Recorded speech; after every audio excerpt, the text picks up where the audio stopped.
তথ্যের ঘাটতি ও ভুল তথ্য থাকায় স্মার্ট কার্ড পাননি 1 লাখেরও বেশি নাগরিক, নিতে যাননি 12 লক্ষাধিক। শঙ্কিত না হয়ে নিয়ম অনুসরণের পরামর্শ কমিশনের। ভুটানে অটিজম বিষয়ক সম্মেলনে যোগ দিলেন প্রধানমন্ত্রী শেখ হাসিনা। দুপুরে সভাপতিত্ব করবেন শীর্ষ পর্যায়ের আলোচনায়। রাজধানীর বনানী থেকে নিখোঁজ 4 তরুণের মধ্যে প্রায় 4.5 মাস পর বাড়ি ফিরল একজন। অপহরণ করা হয়েছিল বলে দাবি, খতিয়ে দেখছে পুলিশ। জঙ্গিবাদ প্রতিরোধে সক্রিয় ফেনীর পুলিশ প্রশাসন। বিপদগামিতা থেকে রুখতে শিক্ষক ও শিক্ষার্থীদের সঙ্গে বিশেষ মতবিনিময়। এবং রাজধানীতে সিটিং সার্ভিস বাস বন্ধের উদ্যোগে পাল্টাপাল্টি অবস্থানে যাত্রী ও পরিবহন শ্রমিক। নিয়ম ভঙ্গকারীদের বিরুদ্ধে কঠোর ব্যবস্থার হুঁশিয়ারি বিআরটি এর।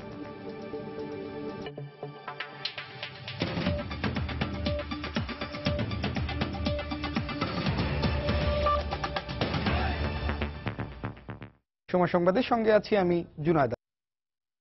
ভুটানে আন্তর্জাতিক অটিজম ও নিউরো ডেভেলপমেন্টাল ডিসঅর্ডার 2017 উদ্বোধনী অনুষ্ঠানে যোগ দিয়েছেন প্রধানমন্ত্রী শেখ হাসিনা।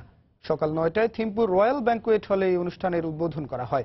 এদিকে ভুটানে 3 দিনের রাষ্ট্রীয় সফরের দ্বিতীয় দিনে আজ বেলা 11টায় সেখানকার বাংলাদেশি দূতাবাসের চ্যান্সেরি ভবনের ভিত্তিপ্রস্তর স্থাপন করবেন প্রধানমন্ত্রী শেখ হাসিনা। এ সময় ভুটানের রাজা জিগমে খেসার নামগিয়েলও উপস্থিত থাকবেন।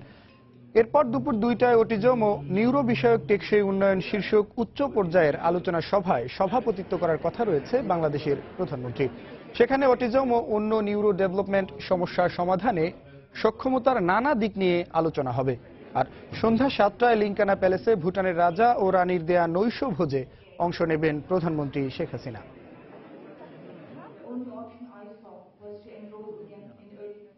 Started to advocate and create awareness working as partners for children with autism to be soaring 90 years ago. I see entering the এর আগে গতকাল সন্ধ্যায় বাংলাদেশ ও ভুটানের 2 প্রধানমন্ত্রীর উপস্থিতিতে থিম্পুতে 5টি চুক্তি ও সমঝোতা স্মারক সই হয়েছে। ভুটানের রয়্যাল ব্যাংকুয়েট হলে এ চুক্তি সই হয়। এর আগে দুপুরে ভুটানের রাজার আমন্ত্রণে রাজপ্রাসাদে জাঁকজমক আয়োজনের মধ্য দিয়ে প্রধানমন্ত্রীকে বরণ করে নেওয়া হয়। এরপর ভুটানের রাজার সঙ্গে সৌজন্য সাক্ষাৎ করেন বাংলাদেশের প্রধানমন্ত্রী। শেখ আমিনুর রহমানের ক্যামেরায় ভুটান থেকে বিস্তারিত জানাচ্ছেন আজহার লিমন। 3 দিনের রাষ্ট্রীয় সফরে এখন ভুটানের রাজধানী থিম্পুতে অবস্থান করছেন সরকার প্রধান শেখ হাসিনা। সন্ধ্যায় রয়্যাল ব্যাংকুয়েট হলে অনুষ্ঠিত হয় চুক্তি স্বাক্ষর পর্ব, যেখানে 2 প্রধানমন্ত্রীর উপস্থিতিতে সংস্কৃতি, শিক্ষা, কৃষি, নৌ বিষয়ক এবং পণ্য আমদানি রপ্তানিতে দ্বৈত কর প্রত্যাহার বিষয়ক 2টি চুক্তি, 3টি সমঝোতা স্মারক স্বাক্ষরিত হয়। স্বাধীনতা উত্তর বাংলাদেশকে সর্বপ্রথম স্বীকৃতি দিয়েছিল ভুটান, যেখানে সফর করছেন প্রধানমন্ত্রী শেখ হাসিনা। সংশ্লিষ্টরা মনে করছেন প্রধানমন্ত্রীর এই সফরে সম্পাদিত চুক্তি ও সমঝোতা স্মারক যেমন আঞ্চলিক সহযোগিতা বৃদ্ধির ক্ষেত্রে সহায়ক ভূমিকা পালন করবে, তেমন এ থেকে উপকৃত হবে 2 দেশের মানুষ। এর আগে দুপুর 2:30টার পর নির্ধারিত সূচি অনুযায়ী প্রধানমন্ত্রী শেখ হাসিনাকে সুসজ্জিত মোটর শোভাযাত্রায় নিয়ে যাওয়া হয় ভুটানের রাজার রাজপ্রাসাদে। সেখানে বর্ণাঢ্য আনুষ্ঠানিকতা আর রাজকীয় অনুষঙ্গে প্রধানমন্ত্রীকে সম্মান জানায় দেশটির সশস্ত্র বাহিনীর সম্মিলিত দল। জাতীয় সঙ্গীতের মাধ্যমে অভিবাদন জানানো হয় প্রাসাদের অভ্যন্তরে।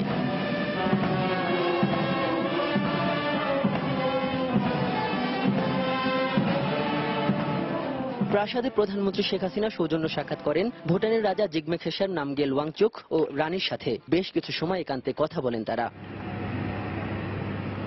এর আগে বেলা 11টার কিছু পরে থিম্পুর পারো আন্তর্জাতিক বিমানবন্দরে শেখ হাসিনা অবতরণ করলে তাকে স্বাগত জানান প্রধানমন্ত্রী শেরিন তোবগে সহ ঊর্ধ্বতন কর্মকর্তারা। এ সময় তাকে পরিয়ে দেওয়া হয় ঐতিহ্যবাহী স্কার্ফ, লাল গালিচায় সম্মান জানানো হয় গার্ড অফ অনারে। আজহার লিমন, সময় সংবাদ, থিম্পু, ভুটান। জাতীয় পরিচয়পত্রে তথ্যের ঘাটতি কিংবা ভুল তথ্য থাকার কারণে 1 লাখেরও বেশি নাগরিক স্মার্ট কার্ড না পেয়ে ফিরে গেছেন। এছাড়াও নির্ধারিত এলাকায় বিতরণ শেষ হয়ে গেলেও কার্ড নিতে যাননি 12 লক্ষাধিক নাগরিক। এ নিয়ে বিড়ম্বনায় পড়েছেন অনেকেই। তবে শঙ্কিত না হওয়ার আহ্বান জানিয়ে নির্বাচন কমিশন বলছে, সঠিক নিয়ম অনুসরণ করে সংশ্লিষ্ট উপজেলা কিংবা থানা নির্বাচন অফিসে গেলেই পাওয়া যাবে স্মার্ট কার্ড। শহীদুল ইসলাম হীরার তোলা ছবিতে বিস্তারিত বেলায়েত হোসেনের রিপোর্ট। হাতের চাপ লাগছে, চোখের পাওয়ার রাখা পরে আমাকে বলছে এই স্লিপ নিয়ে যাও। হওয়া পরে কইছে আপনার এখানে হয়েছে না, বৃদ্ধ এই মানুষটির মতো তীব্র রোদের মধ্যে দীর্ঘক্ষণ লাইনে দাঁড়িয়ে থেকেও স্মার্ট কার্ড না পেয়ে ফিরে যেতে হচ্ছে অনেককেই। এদের বেশিরভাগের জাতীয় পরিচয়পত্রে রয়েছে তথ্যগত ঝামেলা। অনেকে আবার না জেনেই কার্ড নিতে এসেছেন ভুল দিনে। বাসা শিফট করে উত্তরা চলে গেছি, তো উত্তরা থেকে আমার মানিকদের সাধারণত খবরাখবর রাখা হয় না। আমার ভাই ফোন দিয়ে বলল যে না এখানে কার্ড দিচ্ছে, আসার পরে আমি কার্ড পাইনি। 3 ঘন্টা দাঁড়ানোর পরে কাউন্টারে গেলাম, কাউন্টারে যাওয়ার পরে ওনারাও দেখলো, দেখার পরে বললো যে আপনার এটা তো কমপ্লিট হয় নাই, আপনার এটা নিয়ে রূপায়ণ টাওয়ারে 4th তলায় যেতে হবে জুলাই মাসে। আঙুলের ছাপ নিছে, চৌকারিও নিছে, আবার কয় এটা কয় আপনারটা মে মাসে না জুন মাসে পাইবেন। স্থায়ী ঠিকানাতে কোনো ফিল্ড যদি মিসিং থাকে সেই ক্ষেত্রে আমাদের কার্ডগুলো প্রিন্টে আসে না। মিসিং হওয়ার আরেকটা কারণ হলো আপনার স্থানান্তর। আবার অনেকে আছেন যে ডুপ্লিকেট ভোটার, প্রথমবার যে ভোটারটা হয়েছে ওইটাই শুধু আমাদের সার্ভারে আছে, এরপরে উনি যতবারই আবার নতুন করে ভোটার হোক ওই ডাটাটা সার্ভারে ঢুকবে না। নির্বাচন কমিশনের তথ্য বলছে গত 15 এপ্রিল পর্যন্ত বিতরণের জন্য প্রস্তুত করা হয়েছিল 2,93,02,509টি স্মার্ট কার্ড। এর মধ্যে 12,87,507 জন নাগরিক এখনো কার্ড নিতেই যাননি।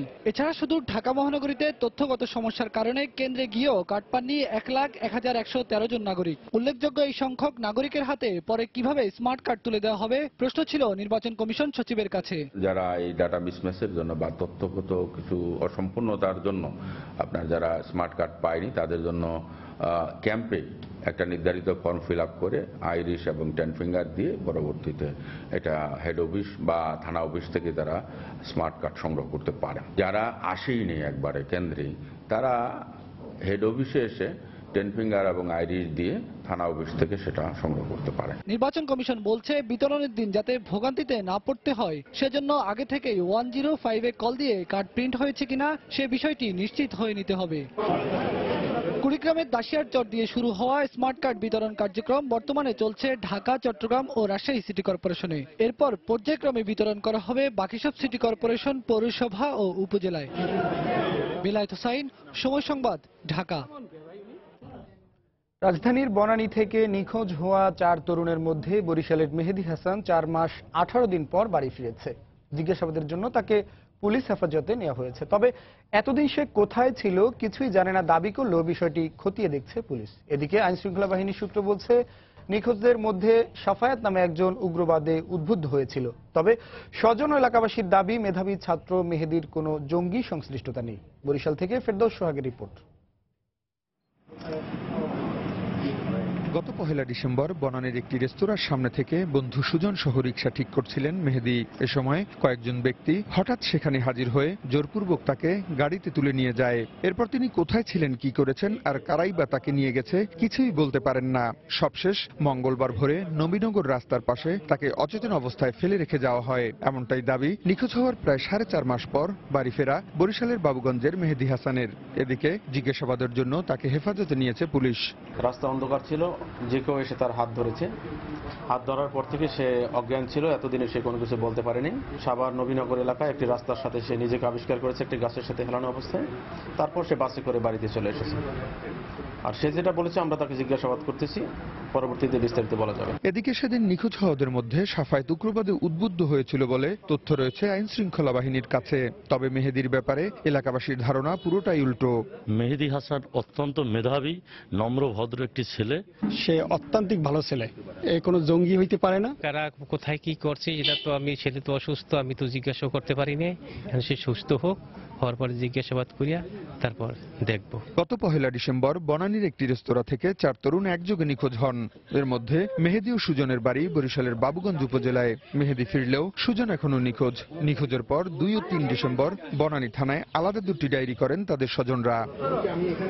ফেরদৌস সোহাগ, সময় সংবাদ, বরিশাল। সম্প্রতি দেশে জঙ্গিবাদ মাথা চাড়া দিয়ে ওঠায় নড়ে চড়ে বসেছে ফেনীর পুলিশ প্রশাসন। জঙ্গিবাদকে রুখে দিতে জেলার সকল মাদ্রাসা সহ স্কুল কলেজের শিক্ষক ও শিক্ষার্থীদের সঙ্গে জঙ্গি বিরোধী মতবিনিময়ের কার্যক্রম শুরু হয়েছে।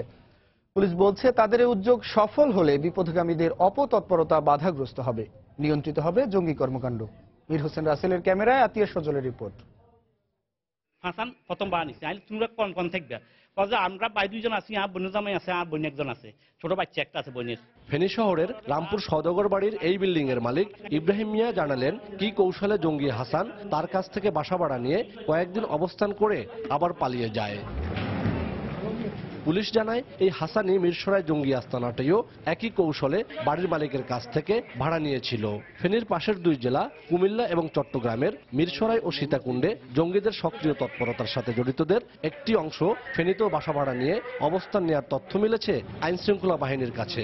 একাধিক স্থানে অবস্থান নেয়া জঙ্গি আস্তানায় অভিযান চালিয়ে অবস্থানের সত্যতা পেলেও আগেই পালিয়ে যাওয়ায় কাউকে গ্রেপ্তার করতে পারেনি জেলার গোয়েন্দা বিভাগ।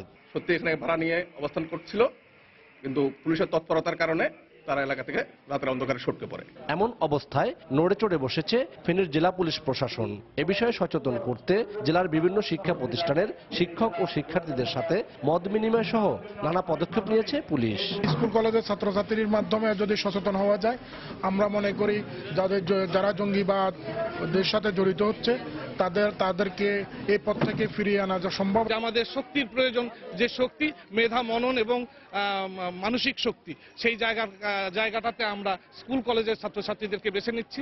শিক্ষার্থীদের ভেতর ইসলামের অপব্যাখ্যায় কোনো জঙ্গিবাদের বাসা যেন বাঁধতে না পারে সে ব্যাপারে সচেতন করতে পুলিশের এমন উদ্যোগকে ইতিবাচকভাবেই দেখছেন তারাও। কিভাবে আমরা আমাদের আশপাশের এই ধরনের অন্যায়গুলো প্রতিরোধ করতে পারবো এবং কাকে জানালে আমরা সুষ্ঠু বিচার পাবো। সন্ত্রাস, মাদক ও জঙ্গিবাদ এগুলো দমনের জন্য আমাদের পুলিশ প্রশাসনকে সাহায্য করতে পারবো। আমরা যদি সবাই একবদ্ধ হতে পারি তাহলে এই সমাজ থেকে ইফটিজিং, মাদক, সন্ত্রাসবাদ দূর হবে।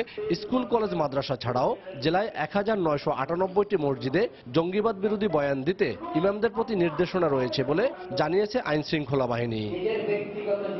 আতিয়ার সজল, সময় সংবাদ, ফেনী। সময় সংবাদে আরো থাকছে। কুমিল্লা আধিপত্য বিস্তারকে কেন্দ্র করে আওয়ামী লীগের দুই গ্রুপের সংঘর্ষ, নিহত 2, আহত অন্তত 15 জন, স্বজনদের শোক, 6 জন গ্রেফতার। জনদুর্ভোগ কমাতে রাজধানীতে সিটিং সার্ভিস বাস বন্ধের যে উদ্যোগ নেওয়া হয় তা ভেস্তে বসেছে গণপরিবহনের কৃত্রিম সংকট সৃষ্টির কারণে। নগর জুড়ে হঠাৎ বাস চলাচল কমে যাওয়ায় দুর্ভোগে পড়েছেন সাধারণ মানুষ। আর পরিবহন শ্রমিকরা বলছে, ভাড়া কমানোর পরও যাত্রীদের কাছ থেকে ন্যায্য ভাড়া আদায়ে বেগ পাওয়ায় গাড়ি চলাচল সীমিত করে নিচ্ছেন তারা। এদিকে গণপরিবহনের কৃত্রিম সংকটের কথা স্বীকার করে বিআরটিএ জানিয়েছে, চলাচল বন্ধ রাখা বাস মালিকদের তালিকা তৈরি করে তাদের বিরুদ্ধে শিগগিরই কঠোর ব্যবস্থা নেওয়া হবে। আহমেদ সালিহিনের রিপোর্ট। 3 দিন আগেও গাড়িতে উঠা নিয়ে লড়াই করতে হতো নগরবাসীকে, আর এখন শহর জুড়ে সৃষ্টি হয়েছে বাসের হাহাকার। একদিকে তীব্র গরম, অন্যদিকে গণপরিবহনে করে গন্তব্যস্থলে যাওয়ার ঝক্কি ঝামেলা নিয়ে দুশ্চিন্তা নগরবাসীর জন্য যেন যুদ্ধে যাওয়ার শামিল। কিন্তু রাজপথ দাপিয়ে বেড়ানো যানবাহনগুলো হঠাৎ কোথায় উধাও হলো তা অনুসন্ধান করতে গিয়ে বেরিয়ে আসে বাসগুলো পার্কিং করে রাখা হয়েছে নগরীর বিভিন্ন পাড়া মহল্লার অলিগলিতে। এমন পরিস্থিতি তৈরির পেছনে রয়েছে গণপরিবহন সংশ্লিষ্টদের স্বেচ্ছাচারিতা। নানা অজুহাতে হঠাৎ তারা বাস চলাচল বন্ধ করে দিয়েছে বলে অভিযোগ যাত্রী কল্যাণ সমিতির। গত 2 দিনে আমরা লক্ষ্য করেছি প্রায় 40% গণপরিবহন রাস্তা থেকে উধাও হয়ে গেছে। একটা ফিট যানবাহন তারা বন্ধ করে রেখে জনগণকে দুর্ভোগের মুখে ঠেলে দিয়েছে। তার মধ্য দিয়ে তারা গোলা পানিতে মাছ শিকারে মেতেছে বলে আমরা মনে করি। তবে দীর্ঘ সময় গাড়ি চালানো থেকে বিরত থাকার কথা স্বীকার করে নিজেদের পক্ষে যুক্তিও দেন পরিবহন শ্রমিকরা। যাত্রীরা এই সুযোগটা কাজে লাগায়, যাত্রীরা ভাড়া ঠিক মতো দিতে চাইতেছে না। 15 সালের যে চার্ট আছে, যে প্রথম কিলো 60 টাকা এবং পরবর্তী কিলো 1 টাকা 70 পয়সা হিসাবে আমরা ভাড়া নিতে চাইতেছি, সেটাও দিচ্ছে না। অনেক সময় কন্ডাক্টরও মারধর করে, যার কারণে কন্ডাক্টরও ডিউটি করতে চায় না। আমরাও রিক্সে আছি। দেখা যায় মোবিল কোড আটকাইলে বিভিন্ন পাবলিকের কথাই শোনে, আমার কথা শোনে না। আমরা হেল্পার কন্ডাক্টর আছে মারি খাই, ঠিক আছে, যাত্রী গতে আবার মালিকে তার ড্রাইভার বুঝা নেবো, ঠিক আছে, তাইলে তো এইভাবে হইব না, ঠিক আছে। এই জন্য আমরা মনে করেন যে গাড়ি বাইর করি না, মারি খাওয়ান তো আমাদের দরকার নাই। এসব বিষয়ে অবগত রয়েছেন জানিয়ে বিআরটিএ বলছেন, যারা এ ধরনের অপতৎপরতার সঙ্গে জড়িত সেসব পরিবহনের রুট পারমিট বাতিলের মতো কঠোর শাস্তিও নেওয়া হতে পারে। দীর্ঘদিন চলা একটা ব্যবস্থার উপর যখন আপনার আঘাত করা হয়েছে, তখন পরিবহন সংকট তো কিছু সৃষ্টি হয়েছে। আপনার অনেকে গাড়ি বের করছেন না, অনুসন্ধান করছি কারা কারা এই কাজটি করছে। আর কেউ যদি উদ্দেশ্যমূলকভাবে আপনার বাস বের না করে আপনার পরিবহনের সংকট সৃষ্টি করে, তাদের রুট পারমিট বাতিল করা। শিগগিরই পরিস্থিতি স্বাভাবিক হয়ে আসবে বলেও আশা প্রকাশ করেন বিআরটিএ এর পরিচালক। এই সমস্যার সমাধান হবে। আহমেদ সালেহিন, সময় সংবাদ, ঢাকা। গণপরিবহনের আজকের অবস্থা জানাতে রাজধানীর ফার্মগেট এলাকায় আছেন রিপোর্টার মাহমুদ রাকিব। সেখানকার অবস্থা জানতে আমরা সরাসরি চলে যাচ্ছি তার কাছে। জুনায়েদ, রাজধানীতে যে সিটিং সার্ভিস এবং লোকাল সার্ভিস নিয়ে যে অরাজক পরিস্থিতি তৈরি হয়েছে আজ কিন্তু তার 4র্থ দিন চলছে এবং আজকেও কিন্তু একই ধরনের সমস্যার সম্মুখীন হচ্ছে নগরবাসী, বিশেষ করে যারা অফিসগামী যাত্রী আছেন বা স্কুল কলেজগামী ছাত্রছাত্রী আছেন। আমরা সকাল থেকেই দেখেছি রাজধানীর বিভিন্ন জায়গায় আসলে প্রতিদিনকার যে গণপরিবহন থাকে তার চেয়ে কিন্তু আজ সেই গত 3 দিনের মতো আজও গণপরিবহন কম আপনি দেখতে পাচ্ছেন। আপনি জানেন যে নগরীতে প্রায় 2 কোটি মানুষ বসবাস করে, সেই 2 কোটি মানুষের জন্য এমনিতেই গণপরিবহন আছে নামমাত্র 14 থেকে 15,000। সেই 15,000 গণপরিবহনে যখন আবার সব রাস্তায় না নামে তখন কিন্তু যা যা ভোগান্তি হবার কথা তার সব ভোগান্তি কিন্তু এখন পোহাতে হচ্ছে নগরবাসীকে। এবং তার মধ্যে আজকে আমরা দেখেছি আসলে বেশ কিছু গাড়ি, আমি যদি আপনাকে নাম উল্লেখ করে বলি, যেটি সাভার থেকে মতিঝিল পর্যন্ত চলে ওয়েলকাম বাস, মিরপুর 1 নম্বর থেকে মতিঝিল পর্যন্ত চলে নিউ ভিশন গাড়ি এবং মিরপুর 10 নম্বর থেকে মতিঝিল পর্যন্ত চলে বিকল্প অটো সার্ভিস। এই 3টি কোম্পানির গাড়িকে আমি দেখেছি তারা কিন্তু তাদের যে দরজা বা তাদের যে দরজা কিন্তু লক করে তারা যাচ্ছিলেন এবং তারা কিন্তু কোনো যাত্রীকে বিভিন্ন স্পট থেকে বা বিভিন্ন স্টপেজ থেকে তারা কিন্তু তুলছিলেন না। তারা বলছিলেন, বিশেষ করে ওয়েলকাম বাসের যারা হেল্পার তারা আমাদেরকে বলছিলেন যে তাদের মালিক তাদেরকে নির্দেশ দিয়েছেন আজকে তাদের সিটিং সার্ভিস যাতে তারা চলাচল করে এবং তারা বলছেন যে তারা এজন্যই তারা সকাল থেকে সিটিং সার্ভিসের মাধ্যমেই মানুষদেরকে নিয়ে যায়, এক প্রান্ত থেকে অন্য প্রান্তে যাচ্ছেন। এবং তারা বলছেন যে তাদেরকে যে মেসেজটি দেওয়া হয়েছে তাদের মালিকদের মাধ্যমে সেটি হলো তারা বলছেন যে নগরীতে নাকি আর লোকাল বাস চলবে না, আগের নিয়মেই আবার নাকি সিটিং বাস চলবে। এমন একটি তথ্য দিয়েই কিন্তু তাদের হেল্পার এবং চালকদের আজ রাস্তায় পাঠিয়েছেন মালিকরা। তো বুঝতেই পারছেন এটি কিন্তু একটি সরকারের যে নির্দেশনা রয়েছে নগরীতে লোকাল বাস চালানোর ক্ষেত্রে, সেই নির্দেশনার প্রতি কিন্তু একটি দৃষ্টতা দেখানোর মতো এই বিষয়। আমরা যে বিষয়টি জানতে পেরেছি এই ওয়েলকাম বাস কিন্তু বরাবরই তারা কিন্তু সবসময় সরকারের কোনো নিয়ম নীতি মেনে চলেন এবং তারা কিন্তু এরকমই সিটিং বাস চালিয়ে আসছেন।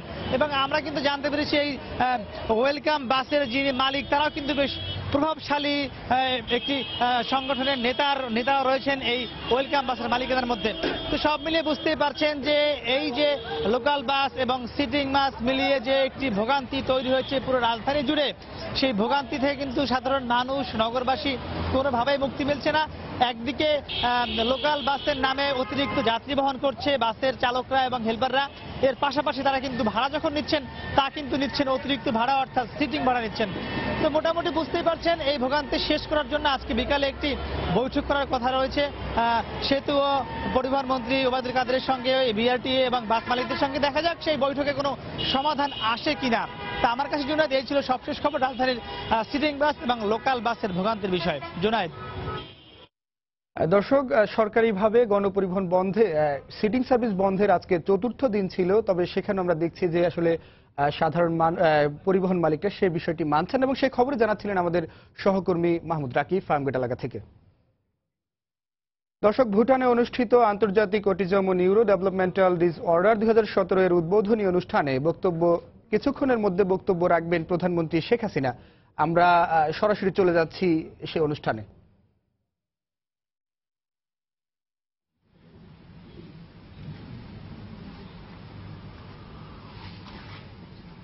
Bismillahirrahmanirrahim. Her Majesty the Queen, Excellencies, ladies and gentlemen.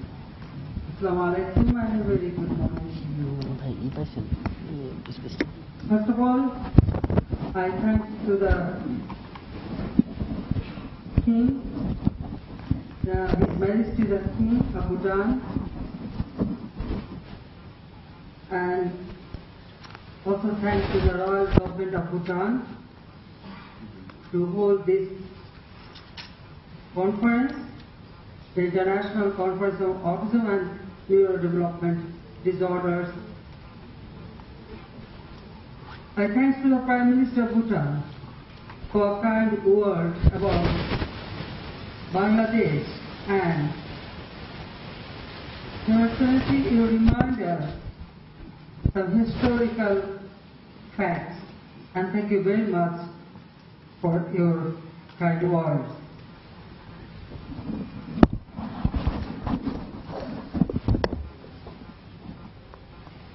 Dear participants, as I stand here today, I feel really honored to inaugurate such an important conference and also feel encouraged to see so many great clinicians, researchers, and policymakers convene together for the betterment of individuals and families with autism spectrum disease, ASD, and neurodevelopment disorders, ADDS. No matter where on the spectrum they are, they all deserve to live in dignity and be loved by people around them.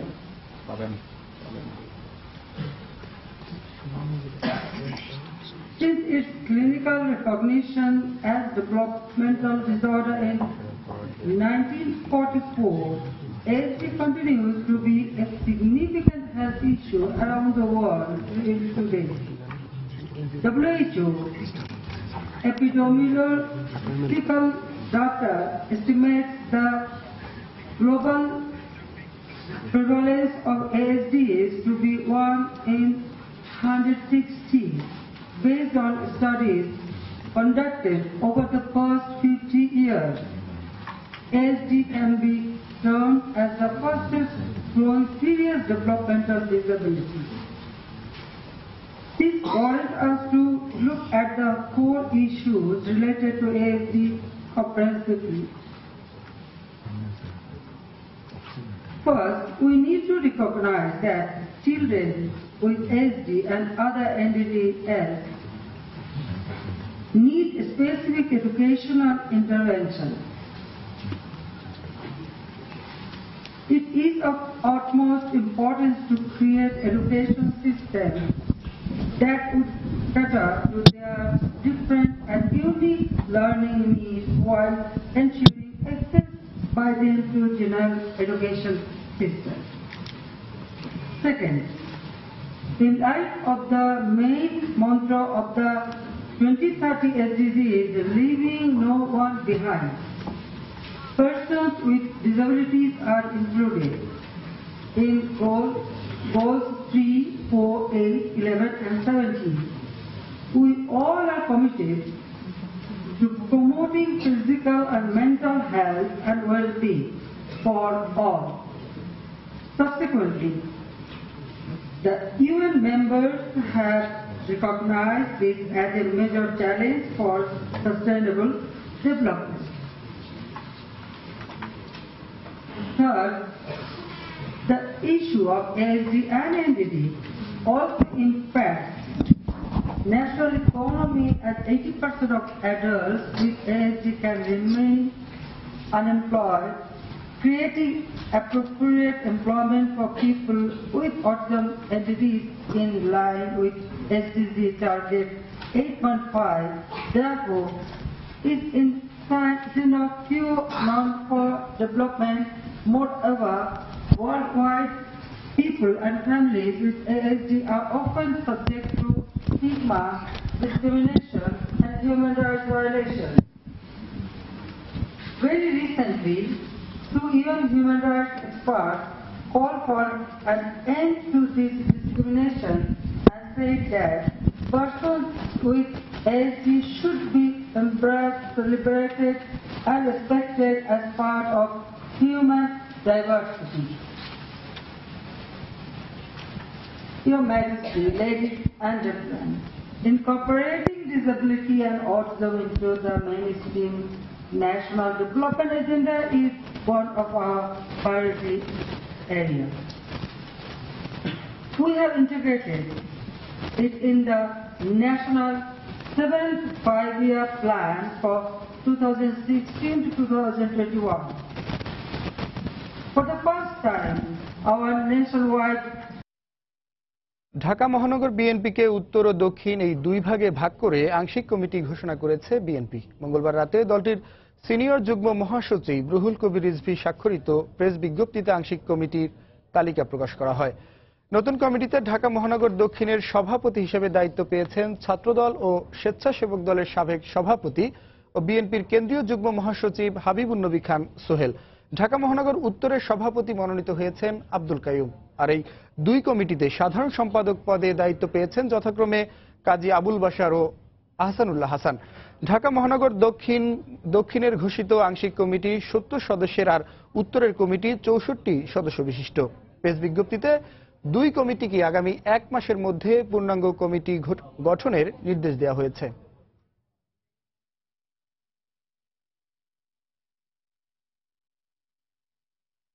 দেখছেন সময় সংবাদ। 50% পর্যন্ত তেল সাশ্রয়ী 3 layer বিশিষ্ট বিভিন্ন ডিজাইনের topper nonstick cookware.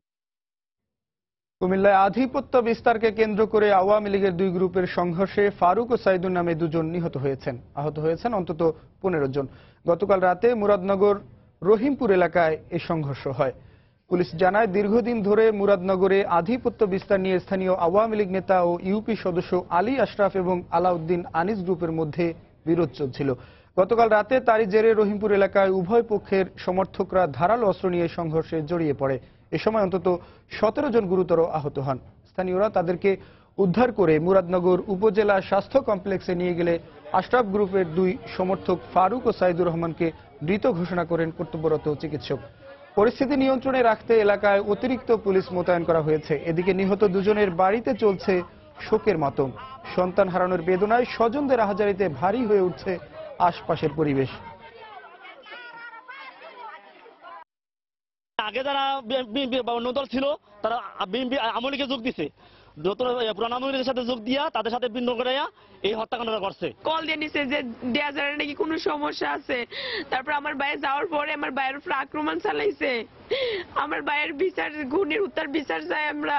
আমার ভূতারা যেমনে মারছে আমি এমনি ফাঁসি চাই। দুজন লোক মৃত অবস্থায় আমাদের হাসপাতালে আসে, তারা রহিমপুর গ্রামে, এবং তাদের নাম হচ্ছে আপনার একজন সাইদুল, একজন হচ্ছেন ফারুক। অতিরিক্ত ব্লিডিং এর কারণে তার মৃত্যু হয়েছে বলে আমরা ধারণা করছি। এদিকে চট্টগ্রামে আউটার স্টেডিয়ামের সুইমিং কমপ্লেক্স নির্মাণকে কেন্দ্র করে ছাত্রলীগ ও পুলিশের সংঘর্ষের ঘটনায় দুটি মামলা দায়ের করেছে পুলিশ ও ডেভেলপার প্রতিষ্ঠান। সকালে নগরীর কোতোয়ালি থানায় মহানগর ছাত্রলীগ সভাপতি ইমু ও সাধারণ সম্পাদক রনির নাম উল্লেখ করে 59 জন সহ অজ্ঞাত আরও 400 জনের বিরুদ্ধে মামলা দুটি দায়ের করা হয়। এর আগে গতকাল বিকেলে আউটার স্টেডিয়ামে জেলা ক্রীড়া সংস্থার মাঠে সুইমিং কমপ্লেক্সের নির্মাণ কাজ চলার সময় এর প্রতিবাদে কাজীর দেউরি এলাকায় মানববন্ধন করে মহানগর ছাত্রলীগ।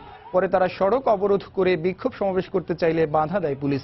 এ সময় দুপক্ষের মধ্যে সংঘর্ষ বেঁধে যায়। এতে 5 পুলিশ সদস্য ও ছাত্রলীগের 10 নেতাকর্মী আহত হন। এ সময় 10 থেকে 12টি গাড়ি ভাঙচুর করা হয়।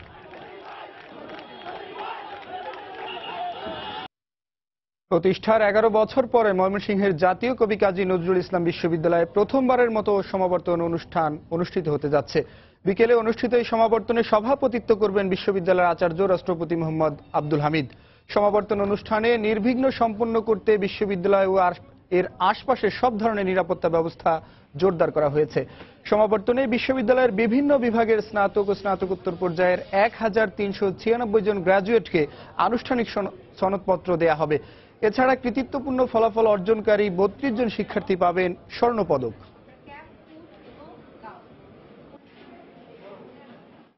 দেখছেন সময় সংবাদ। এখন নতুন বাংলা লিংক সংযোগে বছর জুড়ে সোশ্যাল মিডিয়া একদম ফ্রি। বাংলা লিংক। যুক্তরাষ্ট্রের ক্যালিফোর্নিয়ায় এক কৃষ্ণাঙ্গ বন্দুকধারীর গুলিতে অন্তত 3 জন নিহত হয়েছেন। এছাড়াও আহত হয়েছেন আরও অন্তত 1 জন। মঙ্গলবার রাজ্যের ফ্রেসনো এলাকায় এ ঘটনা ঘটে। নিহতদের সবাই শ্বেতাঙ্গ হওয়ায় একে বর্ণবাদী হামলা বলে ধারণা করা হচ্ছে।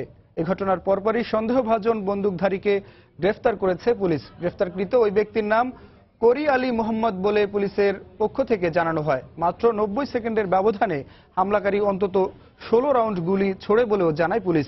গুলি ছোড়ার সময় বন্দুকধারী আল্লাহু আকবার ধ্বনি তোলে বলেও জানান ক্যালিফোর্নিয়ার পুলিশ প্রধান জ্যারি ডায়ার। গত সপ্তাহে এক নিরাপত্তা প্রহরীকে হত্যার দায়ে পুলিশের ওয়ান্টেড তালিকায় ছিলেন হামলাকারী কোরি আলী মোহাম্মদ।